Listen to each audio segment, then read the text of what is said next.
The rain hammered down on the tin roof of Riley's auto repair shop, drumming loud enough to drown out the sound of tools clinking.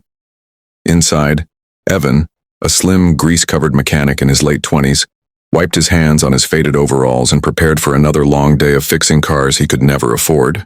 Work had been slow lately, and his boss, Mr. Dalton, never missed a chance to remind him of it. Dalton cared less about engines and more about money. Every job, every minute, every customer had a price tag. Just as Evan reached for his wrench, the shop door creaked open. A frail, elderly woman stepped inside, holding her soaked purse close to her chest. Her dress was old-fashioned, her shoes worn thin, and her hands trembled slightly. "Excuse me," she said softly. "My car, it stopped just outside. I don't have much, but could you please just take a look? I'm trying to get to my doctor's appointment." Evan's heart softened instantly. She reminded him of his grandmother. The same gentle voice, the same quiet dignity. "Of course, ma'am," Evan said. "Let me check it." He grabbed his jacket and followed her out to the parking lot. Her car was an old rusty sedan. One look at the engine told Evan the issue was simple: a loose belt and a corroded connector. A quick fix. He worked swiftly, ignoring the cold wind slapping his face. Within minutes, the engine purred back to life. Her eyes lit up with relief. "Thank you, son. Thank you. I wish I could pay, but—" "It's okay," Evan interrupted with a warm smile. "You don't owe me anything. Just get to your appointment safely." The woman's hands shook as she held his, tears forming. "You're a blessing," she whispered before driving off. Evan turned back toward the shop, only to see Mr. Dalton standing there with his arms crossed, face twisted in anger. "You fixed her car for free?" Dalton barked. "Do you think this is a charity shop? That was labor, tools, and time, and you gave it away." "She couldn't afford it, sir," Evan said calmly. "She needed help." Dalton stepped closer, his voice sharp. "You're fired. Pack your things now." Evan froze, chest tightening. Fired, just for being kind. He silently gathered his tools, unaware that the old lady he helped was far more important than anyone in that shop could imagine, and that she would return. And when she did, everything would change. The next morning, Evan woke up early, though he had nowhere to be. His tiny apartment felt colder than usual, and the silence pressed against him like a weight. Losing his job meant losing the only stable income he had. Rent was due soon. Bills were piling up, and jobs in his small town were scarce. Still, he didn't regret helping the elderly woman. Some things he believed were worth more than money. Meanwhile, at Riley's auto repair, Mr. Dalton marched around proudly, satisfied that he had taught Evan a lesson. To him, kindness was weakness, generosity was stupidity, and profit was everything. Around noon, a sleek black limousine pulled into the lot, a vehicle far too luxurious for the dusty street the shop sat on. Mechanics paused mid-repair. Even Dalton straightened his shirt and smoothed his hair. The chauffeur stepped out, walked to the back door, and opened it. The old woman, now wearing a well-fitted coat, polished shoes, and carrying a designer handbag, emerged gracefully. Dalton blinked in disbelief. "Mrs. Crawford?" he stammered. Everyone in town knew the Crawfords, the wealthiest family for miles. Mrs. Amelia Crawford, the widow of the late real estate tycoon, was known for being private and rarely seen in public. Dalton rushed to her side. "Ma'am, what an honor! How can I help you today?" Mrs. Crawford ignored him completely.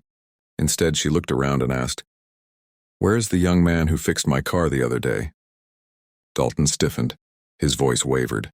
"Evan, he, doesn't work here anymore." Her eyebrows lifted, disappointment flashing across her face. "Why?"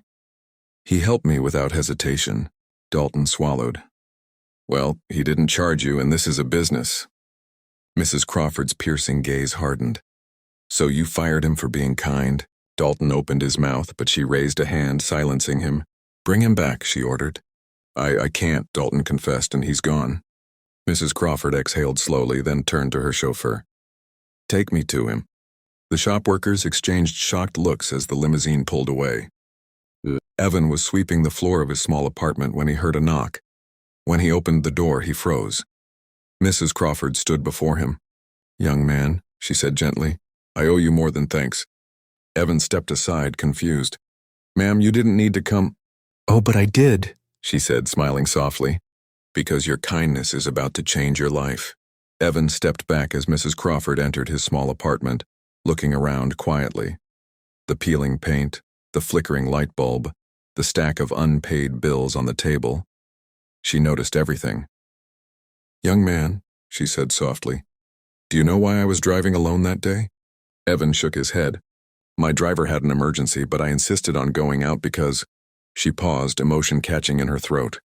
"Because I wanted to see how people treated someone they thought had nothing." Evan blinked in surprise. "You were testing people?" "In a way," she smiled. "I've met too many who only show kindness when they see wealth." Evan said nothing. He wasn't sure what to say. She continued, "When my car broke down in front of that shop, your boss ignored me. The others pretended not to see me, but you—" Her eyes softened. "You didn't just help me. You made me feel human." Evan rubbed the back of his neck. "I just did what anyone should do." "Not anyone," she corrected gently. "Only someone with a good heart." She handed him a folder. Evan hesitated, then opened it. His breath caught. A job offer contract, not for a mechanic, but for a head technician position at Crawford Automotive Foundation, with a salary he'd never dreamed of. Benefits, housing support, and an education scholarship for any technical course he chose. "Ma'am, I can't accept this," Evan whispered, overwhelmed. "You can," she insisted, "because the world needs people like you in positions where they can make a difference." Tears stung his eyes, but he blinked them away. "Thank you, I don't know what to say." "Just promise me something," she said, "that you'll continue helping people no matter what life gives you." "I promise," Evan said, voice steady. Mrs. Crawford smiled, satisfied. Then her expression shifted, sharp, purposeful. "And now," she added, "there's one more stop we must make." 20 minutes later, the black limousine pulled into Dalton's shop. Workers froze mid-step. Dalton's jaw dropped when Evan stepped out beside Mrs. Crawford. She approached Dalton with icy calm. "Mr. Dalton," she announced loudly, "I am pulling all future service contracts from your shop. Your behavior is unacceptable." Dalton paled. "Ma'am, please, let's talk." "No," she turned to Evan. "You deserve better." And for the first time in years, Evan truly believed it.